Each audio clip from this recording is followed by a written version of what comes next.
নদিয়ার প্রত্যন্ত গ্রাম রতনপুরের মাঝখানে দাঁড়িয়ে আছে বসুমল্লিক জমিদারদের পুরনো কাছারি বাড়ি। প্রায় ৩০০ বছরের পুরনো এই বাড়িটি এখন ভগ্নদশা। তার ইটের পাঁজর আর খসে পড়া পলেস্তারা যেন এক গৌরবময় অতীতের নীরব সাক্ষী। এই বাড়ির আনাচে কানাচে জড়িয়ে আছে অসংখ্য লোকগাথা, আর তার মধ্যে সবচেয়ে কুখ্যাত হল মৃত্যুর চৌকি। জমিদার বাড়ির মূল বৈঠকখানার এক কোণে রাখা আছে এক প্রকাণ্ড কালো সেগুন কাঠের চৌকি। গ্রামের লোকের বিশ্বাস, এই চৌকিতে যেই একবার ঘুমোয় সে স্বপ্নে নিজের নিশ্চিত বিভৎস মৃত্যু দেখতে পায়, আর সেই মৃত্যু দেখার পর সে আর স্বাভাবিক জীবন ফিরে পায় না। এই চৌকিতে একসময় জমিদার পরিবারের প্রধানেরা শেষ নিঃশ্বাস ত্যাগ করতেন, আর মনে করা হতো তাদের আত্মার অংশ যেন এই চৌকির কাঠেই গেঁথে আছে। এই লোকগাথার সত্যতা যাচাই করতে এবং এর মনস্তাত্ত্বিক রহস্য উদ্ঘাটন করতে কলকাতায় কর্মরত এক তরুণ গবেষক ড অর্ক সেনগুপ্ত রতনপুরে এলেন। অর্ক ছিলেন যুক্তিবাদী, প্যারাসাইকোলজিতে বিশ্বাসী। তার ধারণা ছিল এটি স্রেফ গ্রামীণ কুসংস্কার বা গণহিস্টিরিয়ার ফল। অর্ক গ্রামবাসীর তীব্র বিরোধিতা সত্ত্বেও তার গবেষণা শুরু করলেন।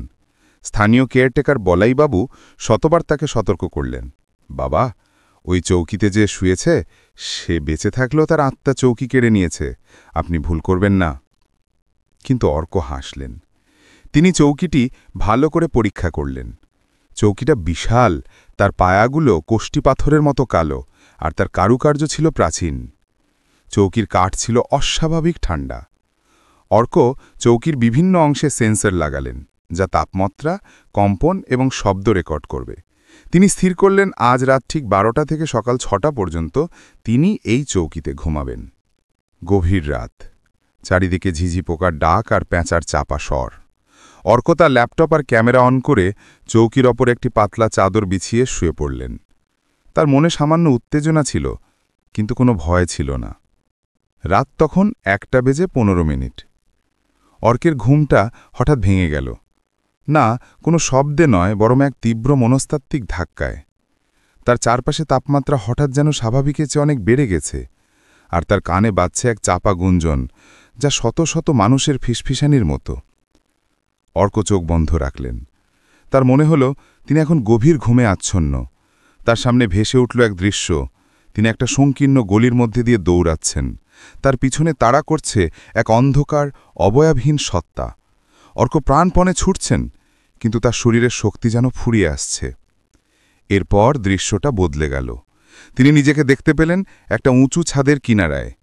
নিচে শুধু অন্ধকার, তার হাত পা অবশ। অবয়বহীন সত্তাটা এবার তার খুব কাছে। সত্তাটা কোনো কথা বলছে না, কিন্তু তার উপস্থিতি তাকে বুঝিয়ে দিল এটাই তার মৃত্যুর মুহূর্ত। অর্ক প্রচণ্ড ভয়ে চিৎকার করতে চাইলেন, কিন্তু তার গলা দিয়ে কোনো শব্দ বেরোল না।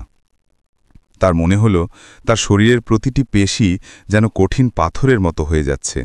তার সমস্ত অস্তিত্ব যেন কোনো অদৃশ্য চাপে পিষ্ট হয়ে যাচ্ছে। তার শেষ অনুভব ছিল এক তীব্র কাঠের গন্ধ। স্বপ্নটা শেষ হল না, চলতে থাকল ঘণ্টার পর ঘণ্টা। অর্ক দেখলেন কিভাবে সেই সত্তাটা তাকে ধরে ফেলছে, কিভাবে সে শ্বাস নিতে পারছে না, আর কিভাবে তার মুখমণ্ডল বিকৃত হয়ে এক যন্ত্রণার প্রতীক হয়ে উঠছে।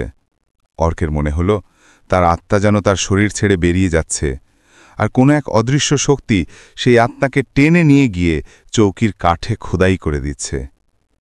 অবশেষে সকাল হল। ভোরের আলো এসে পড়ল জমিদার বাড়ির বৈঠকখানায়। বলাইবাবু ভয়ে ভয়ে দরজা খুললেন। তিনি দেখলেন চৌকিটা স্থির, আর অর্ক তখনও তার ওপর শুয়ে আছেন। বলাইবাবু দ্রুত অর্কের কাছে গেলেন। তিনি দেখলেন অর্ক বেঁচে আছেন। তার হৃদস্পন্দন চলছে, কিন্তু তার চোখ দুটো ছিল সম্পূর্ণ বিস্ফারিত, যেন তিনি জীবনের সবচেয়ে ভয়ঙ্কর দৃশ্যটি দেখে এসেছেন। তার শরীর ছিল ভেজা, যেন তিনি গভীর জলে ডুবেছিলেন। বাবা, ওঠো, কি দেখলে? বলাইবাবু তাকে ধরে ঝাঁকাতে লাগলেন। অর্ক ধীরে ধীরে উঠে বসলেন। তিনি কাঁপছেন, কিন্তু তার চোখে কোনো ভয় নেই, আছে এক তীব্র শূন্যতা। তিনি তার হাত দিয়ে চৌকিটা আঁকড়ে ধরলেন। সে আমাকে মেরে ফেলল বলাই কাকা। আমি দেখলাম আমার শেষ নিঃশ্বাস। বলাইবাবু অর্ককে ধরে চৌকি থেকে নামাতে গিয়েই হঠাৎ থমকে গেলেন। তার চোখ গেল চৌকির একদিকের কাঠের ওপর। যে অংশটিতে অর্কের মাথা ছিল ঠিক সেই জায়গার কাঠের ওপর খোদাই হয়ে গেছে অর্কের মুখ। কোনো ছুরি বা যন্ত্রের কাজ নয়, মসৃণ কালো কাঠের ওপর অর্কের মুখমণ্ডলটি যেন আপনা থেকেই উঠে এসেছে। চোখ দুটো বিস্ফারিত, ঠোঁট দুটো ফাঁক, ঠিক সেই যন্ত্রণার ছাপ যা অর্ক তার স্বপ্নে দেখেছিলেন। মুখটা এতটাই বাস্তব ছিল যে মনে হচ্ছিল অর্কের আসল মুখটাই যেন কাঠে মুদ্রিত হয়ে গেছে। অর্কেও তা দেখলেন। তার মুখমণ্ডলের প্রতিচ্ছবি এখন চৌকির কাঠে চিরকালের জন্য খোদাই করা হয়ে গেছে। তিনি বুঝলেন, বলাইবাবুর কথা মিথ্যা ছিল না। চৌকিটা তার জীবন কেড়ে নেয়নি, কেড়ে নিয়েছে তার আত্মার এক অংশ, যে এখন চিরতরে সেই কাঠের কারাগারেই বন্দী। অর্ক সেই দিনই রতনপুর ছেড়ে চলে গেলেন। তিনি বেঁচে ছিলেন, কিন্তু তার চোখে ছিল সেই মৃত্যুর ভয়। আর বসুমল্লিক জমিদার বাড়ির সেই মৃত্যুর চৌকিতে এখন দুটো মুখ, পুরনো জমিদারদের আত্মার সঙ্গে ডক্টর অর্ক সেনগুপ্তের যন্ত্রণাবিদ্ধ মুখ। এই প্রাচীন অভিশাপের গল্পটি যদি আপনার মনে এক মিস্ত্রির শীতলতা এনে থাকে, তাহলে এই ধরনের আরও অলৌকিক কাহিনী শুনতে আমাদের চ্যানেলটি সাবস্ক্রাইব করে যুক্ত থাকুন। আপনার পছন্দের ভৌতিক প্লট থাকলে কমেন্ট বক্সে জানাতে পারেন।